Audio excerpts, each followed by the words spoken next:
Welcome to another episode of Women in Focus. Our Women in Focus is a powerhouse. All women that come to Women in Focus are usually a powerhouse in one way or another.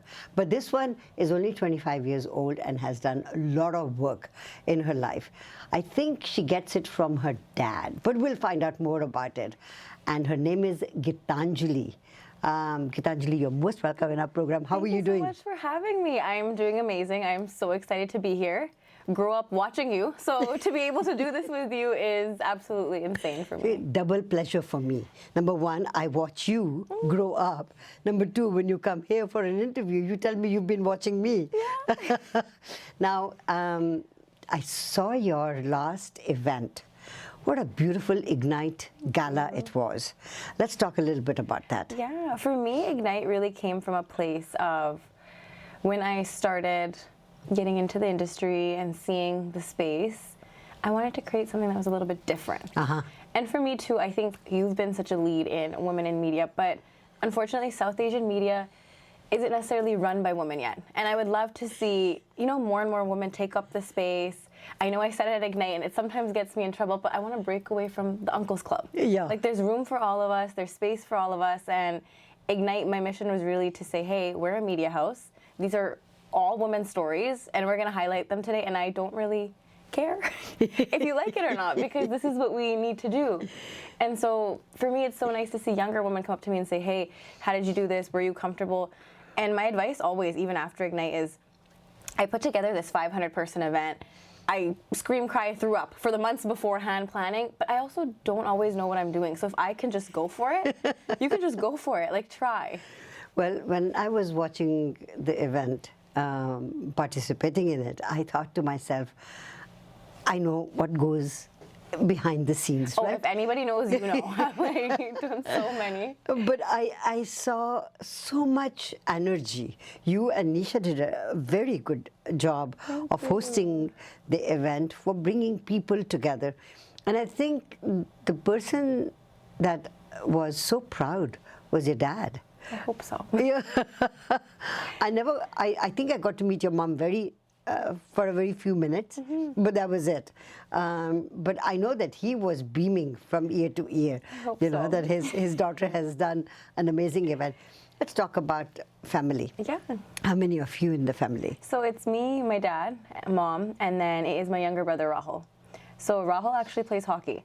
So it was really funny because we always joke about it, I went the Vinay way. So I did the stage, I did the events, I love doing things like this. Yeah. And Rahul has always been, like, I'm older, I'm 3 years older than him. I'm 25, so he's 22 right now, Yeah. 3 years younger. And he is just such a, zen, motivated, calm individual. Right. He manifests, he has a schedule for his day, versus let's do this, let's do this, let's do this. And I almost feel like he's the older sibling sometimes, especially growing up. Yeah. But I think it's incredible. He's actually in the US playing pro hockey. So he's a goalie, so he's out doing that. And then Dad's kind of given me the free reins a little bit with Times of Canada, take over, see what you want to do. And I love that you bring up family, because as you said, no one really talks to my mom. Like, she's very behind the scenes. Yes. She likes to be quiet. She likes to be to herself. So I also would love to say, here, because I don't think I say it very much, she's the unsung hero of our family. 100%. Mums are. 100%. The lunches, the labor, the accounting is still her. I don't do the accounting for any of our companies yet. It's all her. She does that. She does everything. And I think she's really the backbone for all of us to be so public. Were you born here or were you born in India? I was born here. And so mom and dad came here? Yes, they did. Mom came first. Oh, she did? Oh, yeah. And she brought dad with her? She brought dad. And what was mom doing when she was here? Yeah, honestly, mom has always been more of a homemaker, a caretaker. We have a really large family here, to be very honest. My grandparents have lived with me since I was 1. That's when they came in. Oh, I see. So at the time, any adventure that my dad took, my mom was probably the lead person in operations. So we owned a grocery store for a little bit. So mom was ordering, stocking, packaging, anything that you can do there. Me and mom actually worked at Superstore at the same time. She was a manager and I needed my first job at 15. Yeah. So mom did that for a bit. But overall, mom honestly has always loved children. Yes. So now that she has some grandbabies from my cousins, Yeah. she loves it. She loves being at home with them. She takes care of the family. And she also works, which is something I've never... I get tired working 8 hours. I need a nap. But, you know, she'll do the 8-hour day, come home, take care of grandma, take care of all these babies, have so much fun. And honestly, she's been a nurturer from the beginning. So when you say grandma, it's your mom's parents or your dad's parents? My dad's parents live Dad's with us. parents. Yeah. Okay, so... Mom's parents are also here, though. Well, grandfather unfortunately passed away mom's side. But, yeah, when I say my whole family's here, my mom's 3 siblings are here. So I have all cousins on that side. Lovely. And then dad's side, I have one of his real brothers here, but you know the house when people come from India? We were always the cousins, eh? Yeah. So growing up, I would always, you know, you're younger and you don't, I don't have privacy or I don't have space, but it was really amazing because I think now I look back at, okay, maybe me and Rahul had to share a room till I was 16. That I didn't like. Yeah. But now I have like 40 people that I can call siblings that, Yes. you know, it gave me appreciation for you should support people because there's people that come here alone, right? I know. And I got to have such a big family of,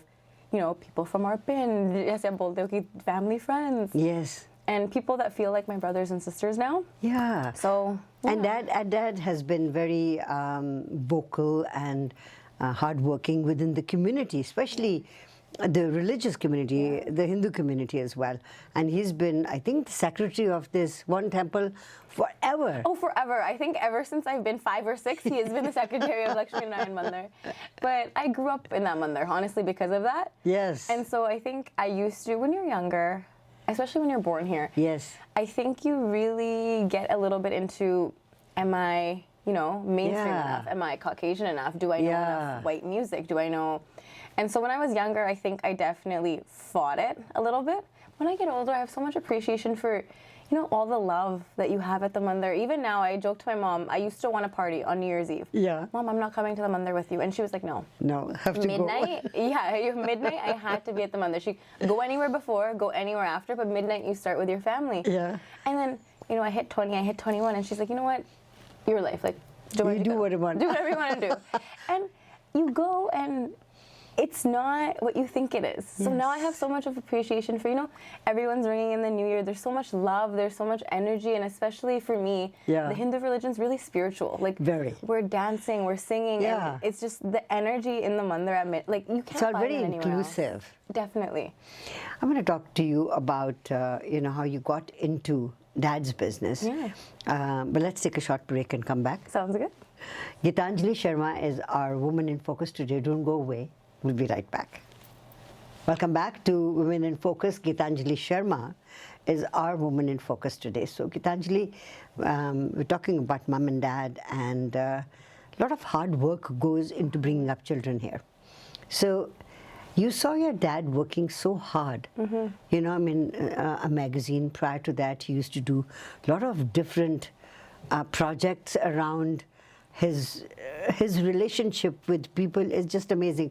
Like, I think Sevan Foods is one of his best friends. They were for the longest time, you're right. One of our biggest sponsors was Save On Foods for the longest time. Now, getting into the business that he is doing, which is a magazine. So did you want to get into journalism? How was it? Being very honest, I want to say that my personality suits this role. Like, I enjoy it so much now. But again, oldest daughter, immigrant family, I never wanted to listen to anything my parents had to say. Of course not. Like, I know better. Yes. And honestly, like, for my young girls out there, sometimes you don't, right? Like, you have to live and you learn through it. But I would always be very avoidant. I didn't want to do it. And I think what really got me into it was I was forced to MC. So what my dad did, I think, when I turned 16 was, well, no one else is going to do it, so you have to do it. So you, And so I came in, and then I was trying to still be a brat. I didn't rehearse. I said, okay, you want me to do this? I'm going to do it poorly. And I went, and I realized I was having a lot of fun, and I was good at it. Like, I was good at knowing who was coming on stage. I was good at making things up as I went. I was good at engaging an audience. And then, you know, when your plan backfires? Like, I was like, okay, like, this was really fun. Like, I enjoyed doing this so much. And then went to SFU, did my BBA. I thought I was going to be in banking. I worked at Right. TD for a good 2.5 years. And then it was the back end of COVID. Dad said, hey, I'm getting a little bit tired. And I don't know if I can go to all these events all the time. And during that time, he actually got his mortgage license. So we did a 180, I like to joke. I was in the financial field and I came into media. And he was in media and he came into the financial field. Now, the Times of Canada Yeah. has been doing a lot of events, right? Yeah. So, which is the first event that you remember of theirs? I think the first event that I remember is one of the very early on Vasakhis. We gave away a Royal Enfield motorcycle. But I think I was 12 or 13, and this was the baby beginnings. Like, we didn't have the banquet halls, we didn't have No. the large sponsors. Yeah. We gave it away on the back of a truck. I think in the Save on Foods parking lot. When I Right. used to do the Save on Foods over there on the Scott Road area. That's right. And it was just the work that goes into it, you don't appreciate when you're younger. But looking back, even as you were saying with all the projects, putting on an event and getting it to the scale that we're at now, where Yes. it's easy for us to have vendors and contacts, and Yes. it feels easy to put on 500-600 person event. It's because there's been 15 years of work, you know, getting the logistics down, getting the minutes down. And honestly, like sitting here again with you, I appreciate what you guys do so much, because a lot of what you guys did, even to this day with Times of Canada, of course it's a business, right? Yes. I want to make sure my payroll is done, my employees are happy, Yes. but there's so much more to life than that. And I really appreciate the way I think I got to see the world Yeah. through you, through Dad, like Hands Against Racism, I can see it on the wall there. And it's just, you guys did so much that wasn't for money. And I think for me now that, you know, hitting 25, I realized like respect and community are worth more than $1 million. Like the money doesn't seem as, you know, like As important. anymore. No. It comes. It comes. I think when you work hard, Yeah. money comes. Yes. But like the community, how you make people feel and what you Yeah. do for the people around you, there's nothing above that. I think it's also passion, and you have a passion. So you beautifully articulated that when you went on stage and you wanted to, you know, be a brat on there. But what you were able to do, it was your inner self that came out, and you realized at that moment that is something that I can live with, right? Yeah. That I enjoy. So it's enjoyment from your work. And I Definitely. think that's what, I think to a certain extent, Vinay has also been working very hard at whatever he has done. Yeah. And I think a little bit of enjoyment has come in his life, so that he has started enjoying it and making Times of Canada a name for itself. Now from that you have not split, but branched out Yeah. and brought Ignite. So this was your second event. Second Ignite, yeah, you got it. The first one was last year. And I definitely think that we improved a lot. Right. Better crowd. And really, when you do something like that for the first time, you don't know what you're doing. Right. So by the second time around, you have, you know, the checklist. You know what Right. you're doing a little bit more. Now, in your checklist, you have to have one extra addition, and that is no bar should be open Oh, when the definitely. show is Definitely. going on, because people just want to go there and Yeah. chit chat. I also think I hate to say it, I do think it's a little bit of our community problem. Yeah. Because I can go and I can say, hey, the bar is closed. And it'll always be, you know, some very nice uncles regularly that just love to be near the bar. I'm like, it's closed. We are not doing this. I need, and you know, like, we're here for a reason, and let's be here for that reason. No, you are so right. And choosing people, Yeah. that must have been very difficult, because I want to come back to that part. Yeah. That is one of the parts that has always fascinated me as to when you do like we are, for Raise Your Hands Against Racism, we choose one or two people. Yeah. And it takes us a whole year to see who we want to honor this year, right? And it has always been so difficult for me to choose one person. Feel the same way. Right? So let's talk a little bit about that, okay? Yeah. And we'll take a short break and come back. Sure. Geetanjali is our Woman in Focus today. Don't go away. We'll be right back. Welcome back to Women in Focus. Geetanjali is our Woman in Focus today. So Geetanjali, we were talking about choosing people to be recognized. Yeah. Why that component in your Ignite Gala? So when you first thought of Ignite Gala, what was it that you wanted to achieve with this? For me, honestly, I just wanted to be able to tell women's stories. But I think for me, more than just women's stories, it was women's achievements. And I really think that when you see other women achieving, like especially women that look like Yeah. you feel like you can do it as well. So it all started off with, okay, I don't think if I look at my magazine and maybe, other South Asian media outlets, we don't say that it's a women's story we're honoring necessarily. We look at what's clickbait, you know what I mean? Like we very much, journalists, all of us, we aim to get more views and we aim to really sell. And I wanted to take a step away from that because I realized most women like ethnic women in the Lower Mainland have never had their story told in the light of achievement or accomplishment. It's always, oh, this person did this or this person did this. And again, we're media. We all know how it works. So it does sell, but I wanted to get a step away from that. And then for me as well, again, unsung heroes. Right. I would walk into a business and I would have, a couple owning it. And I would always see the man on stage. It would be him accepting awards, him on our front cover, like all the marketing budget would be one way. And then I would look at the wife and go, you've been running this business for 30 years with him. Like, this is also yours. So if no one else is going to pressure you to tell your story, I'm going to tell your story because it deserves to be heard. And literally on the unsung heroes and the labor on the other end of, people that are never really validated or told that they're doing amazing and given that public stage to say, hey, you did this as well. Because their male counterparts 98% of the time have received that appreciation. That's right. Multiple times. So I didn't think I was going to do awards. No. And then I started looking at our list and honestly love the Times of Canada team, but we've majority been a male team. Like when it's dad working, and then I think it's also who you're comfortable with, who can sell. Your team kind of reflects that. Yes. And I looked at our front covers and I go, okay, 75% men on the front cover. I don't love that, to be very honest. And I look at our awards and I'm like, we do have women, but we don't have, equal a 50-50. number. We don't have 60-40 even. Yeah. Like, we need to fix this. So then I just really decided, okay, we're going to mimic what we've done in the past with Vaisakhi and Diwali, but now we're going to make it for women. Right. Run by women, hosted by women, for women. And that's what I wanted to do. So really that's where, we're going to give people these accolades on stage came from. But back to your original question, it's hard. Yeah. I always form a panel and I say, hey, these are amazing, amazing people that my team has shortlisted. Right. But from here you go.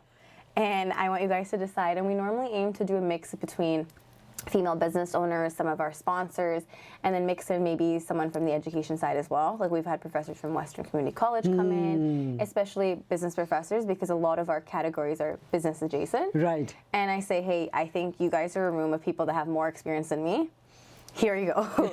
You pick our top 3 and then we will go from there. But even panelists, like there are so many incredible women, and I think you pick a theme and you see who fits that theme. This year we did first. Right. So we tried to find women that were doing something first of their nature in their own respective categories. But it's hard. It is not easy. No. Because there's so much that women are doing. So how many in your team that are looking after it all? Honestly, on a daily basis, like regularly, there's only about 4 of us. And then when it comes to events, we'll make, again, the boards and the panels and do all of that. But regularly, there's only 4 of us. So on a day-to-day. Where is Geetanjali going next? I don't know. I think I want to grow Ignite a lot. I want to have more stories and really reach out to maybe places we haven't reached. Find some women from the interior that haven't been recognized. Find some people maybe not even from necessarily South Asian descent, but from any ethnic descent where they're not getting recognized, and say, hey, we're spotlighting you here. Right. And I don't know, beyond that, I really think for Times of Canada as a brand, we're pushing more and more online, but I have a love for physical media just because I grew up with it, right? You have to touch it. I have to touch it. I like reading, I like books, so I don't think we're going to ever discontinue a print magazine completely. Right. I think we are strategizing on what we can do differently, like maybe we do 2 bigger souvenir editions and we do 2 smaller copies, or maybe we do a fun pop-up for Mother's Day, because I think, again, that's something that we haven't touched before. So really just shifting as the market flows. But for me, what's really, really important is I don't want to be an event or a space where you see the same people every single time. Yeah. So I've been working really hard to get younger women, but also just any younger people out there that, tie into your community, because if we don't talk to each other, no one's going to talk to us. So I think a suggestion, Yeah. next time you honor women, you honor your mother first. I should. Yeah. She should have been the first person that you honor. We brought her up but, for 5 seconds. But she doesn't want to be She there. doesn't want to be there, you know it. Now, where do you see yourself in the next 5 years? In the next 5 years, I really think for me, I want to build a really, really strong team within the Times of Canada and have them explore and branch out their own creative ideas. Right. I think I would love to have 10 podcasts under the Times of Canada umbrella. I would Yes. love to have, maybe for Ignite especially, find 10 women that are really into journalism that might be younger and say, hey, I'm giving you this platform. Yeah. Have fun with it. Like, Right. go explore things that you might not be able to explore in a more rigid corporate environment. Right. And then for me personally, I think I want to be at a point where I feel like I deserve recognition. I think I want to work really, really hard for the next 5 years. And I do think that I had a platform. Yes. And I want to make everybody that gave me this platform very proud. So I think in 5 years, it's never been a money goal. No. I think I want to have a team that's really happy, that's maybe doubled in size. And I want to be able to pinpoint my impact. Whether that be, again, raising female voices or bringing our community together, bringing, religious segregation that we have right now back together, as you guys have tried for so long. Whether that will happen in my lifetime or not. I hope so. You guys had you were part of it with Dad, I believe. with Yes. And the Universal Cultural Society. Yes. Maybe we'll bring that back in the next 5 years. Maybe we will. You never know. But I think I just want to be happy. That's the word I always say. Which is beautiful. And I think happiness brings lots of different things in your life, doesn't it? I think so. And I think if you pinpoint specific things, I think it's very important to have goals. Don't get me wrong. If you don't have goals, you don't know what you're doing. That's right. But I think life turns out in the way that it's supposed to. And as long as you work hard, happy is the goal. It is going to be there for you. Hope so. I am so proud of you. Thank you. And that And- means the world coming from you. And I wish you all the best. Thank you so much. And thank you for being a woman in focus today. Thank you for having me. Geetanjali has been our woman in focus today. Don't go away. We'll be right back.